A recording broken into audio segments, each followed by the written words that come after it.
What is going on, everyone? Welcome back to the World According to Briggs, and a look at cities that have people flooding out of them. The natural order of things says that cities, states, towns, and even countries should grow their population every single census, so like every 10 years. If they're near zero growth, there's some problems in that location. If they actually lose population, they got some big problems going on there. Most of the time it has to do with employment, economy, some kind of money situation. You also get people leaving because of crime, and occasionally you'll see a mass exodus after a major natural disaster like a hurricane or a, Nickelback concert. Out of almost 300 of the largest cities in the US, only 28 lost population in that 10-year span from 2010 to 2020. These are the 10 cities who lost the highest percentage of their population. Stay till the end and I'll tell you about some that you probably thought were going to be on the list but weren't. All right, let's take a look. Number 10, Mobile, Alabama. Mobile's one of those cities that every other census they lose population. This has been going on since the 1960s, where they gained about 57%, which is solid. 1970s they lost 6%, 80s gained 5%, 90s lost 2%, 2000 they gained 1%, and then the last two census they've actually lost 1.9 in the 2010 census, and now in 2020 they lost 4.1. So why are people leaving Mobile? Well, crime, opportunity, and poverty are pretty much their biggest problem. They either don't have enough jobs, their unemployment is usually a little above the national average. When it comes to the jobs they do have, not a lot of them are really good paying jobs. This forces people to seek better opportunities elsewhere. They also have a pretty high crime rate. Their crime rate is actually 125% higher than the national average. Their violent crime rate is 73% higher. That'll chase people out. Mobile is a beautiful city. I've been there several times. I really like it. Love the people there. Great food. Beautiful old city. It's just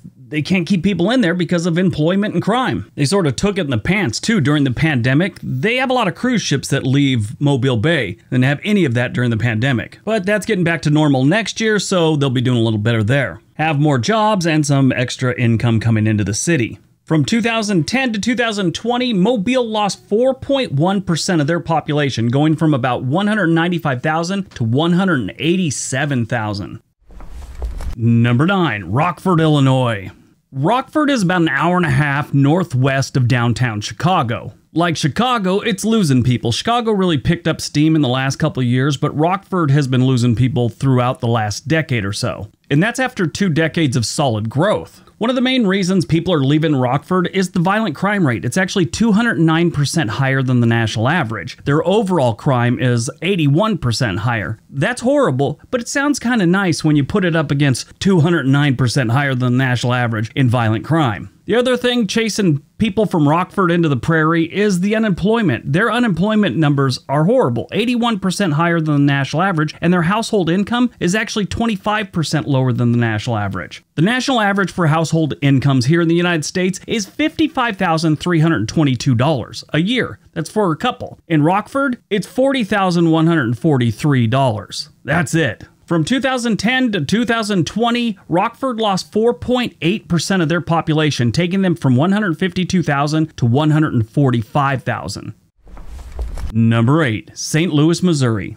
You know, we haven't talked about St. Louis too much in, I'd say, the last 6 months or so on this channel. We kind of touched on all their bad neighborhoods and the crime rate they have there and just everything about St. Louis you could talk about. One thing we've never really talked about is how people are flooding out of that place. And it's no wonder they are. I mean, you got St. Louis, which is one of like the murder capitals of the United States. Then you got right across the river in Illinois, you got East St. Louis, which is worse. They're just smaller. St. Louis is getting killed in every single stat, no pun intended. I mean, their crime rate's high, everything's high. The violent crime rate in St. Louis, Missouri is 408% higher than the national average. Their total crime rate is 226% higher. This is chasing people out, as you can imagine. Their unemployment rate is 47% higher than the national average. Now, this is about typical for them. Currently, October 2021, the national unemployment rate is 4.6%. St. Louis, it's 7%. Area Vibes gives their schools an F. All those stats kind of paint a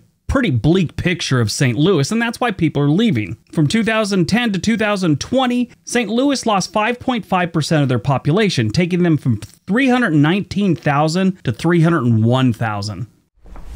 Number 7, Toledo, Ohio. Toledo is one of those cities that no one ever asks me to cover. I get requests to do cities every single day, whether it's through comments or emails, just all the time. People want me to, kind of profile their city or even small town. I don't think I've ever gotten one email on Toledo. And I have a good friend from Toledo. He doesn't even bring the place up. I asked him about that one time and he said, what do we got? The mud hens? When it comes to the crime rate, which is chasing people out of Toledo, it's still not as bad as some of the other ones on this list. Give you an example. Their violent crime rate is only 151% higher, where their total crime rate is only 77% higher. As far as cities that suck, that's not terrible, but it's enough to chase people out. That's one of the #1 reasons given when people leave Toledo. The other one's gotta be jobs. They're leaving for jobs, I'm sure. Like I said before, the unemployment rate is 4.6 right now, and the unemployment rate in Toledo is 7.4. Yeah, that's chased them out of there. They don't have good stats on anything but cost of living. I mean, if no one wants to live there, it's gonna be cheap, right? It's like a short sleeve tuxedo. One of those, I'm sure it's like 85% off. From 2010 to 2020, Toledo lost 5.7% of their population, taking them from 287,000 to 270,000.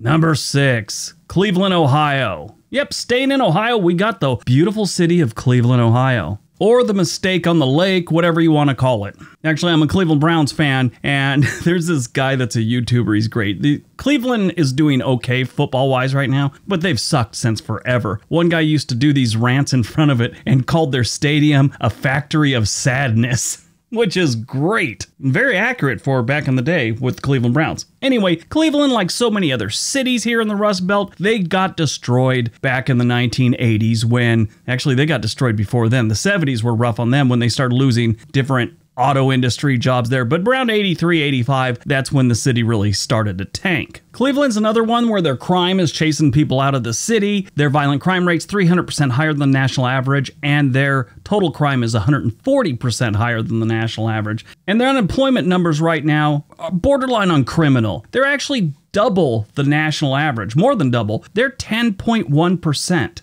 That's their unemployment rate. 4.6 versus 10.1. But here's a bright spot. They didn't get an F for schools. They got a C. Cause for celebration in Cleveland. From 2010 to 2020, they lost 6.1% of their population, taking them from 396,000 to 372,000.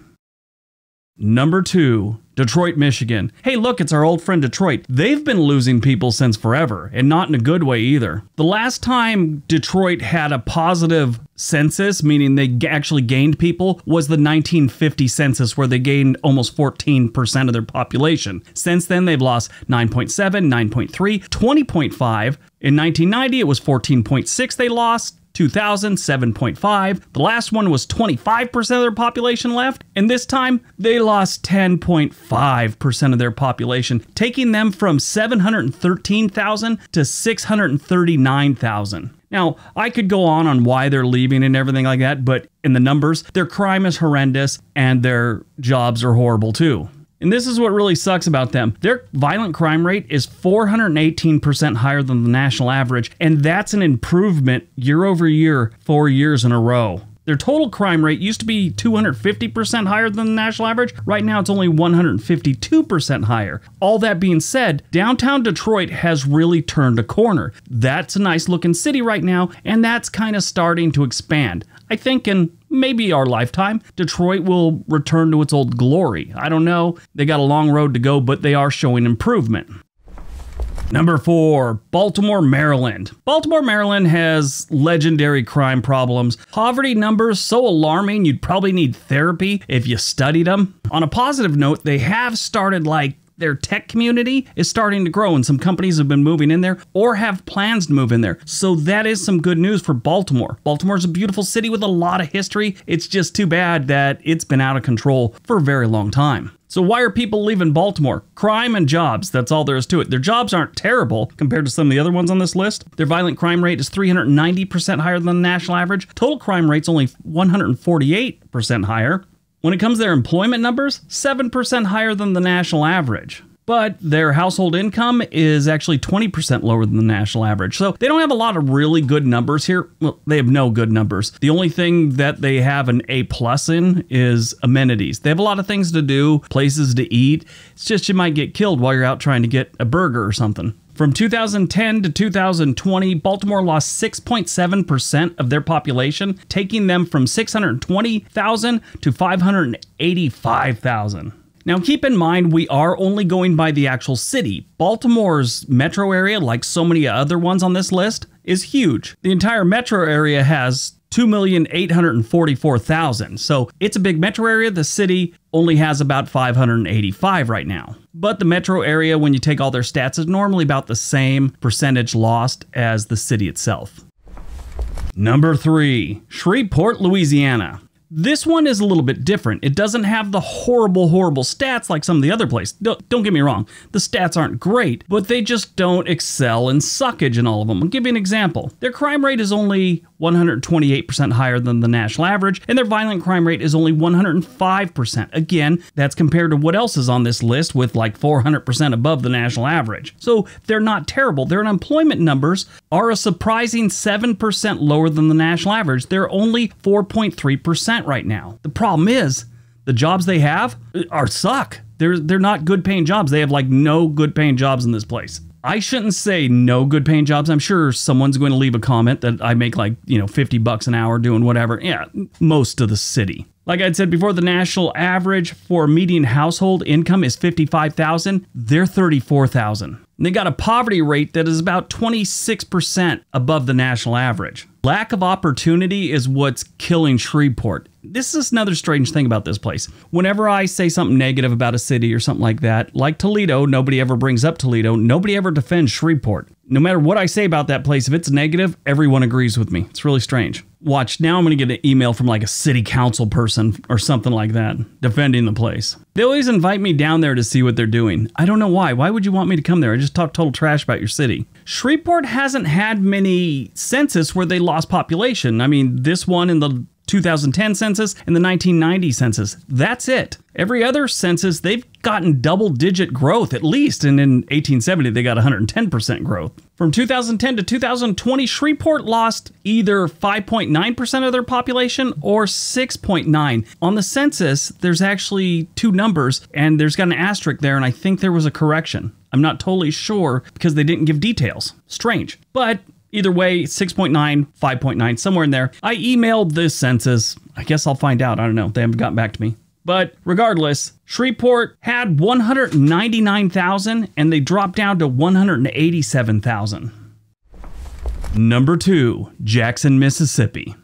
Yeah, the old punching bag Jackson, Mississippi. They never show up on a good lists. If I ever make a list about capital cities where you can get shot, bit by a mosquito, and sweat through your t-shirt all in one day, I bet they'll be number 1. But today, they're number 2 when it comes to people flocking out of this place. The only thing that isn't bad here is cost of living and amenities. So there's plenty of things to do, and it's relatively cheap compared to other cities. If you have a job, you might be able to do some of those things, but not many people there have jobs. Their unemployment rate is actually 69% higher than the national average. It's a 8% unemployment right now. Their household income is 41% lower than the national average. Their crime isn't terrible. Total crime is 113% higher, and their violent crime is only 98% higher, which is incredibly good because 2 years ago, it was 170% higher than the national average. Area Vibes gives their schools an F, and their housing market gets an F too. From 2010 to 2020, Jackson, Mississippi lost 11.4% of their population, taking them from 173,000 to 153,000.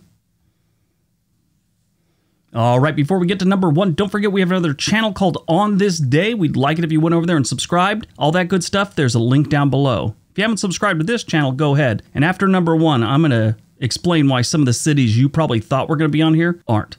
All right, on to number 1.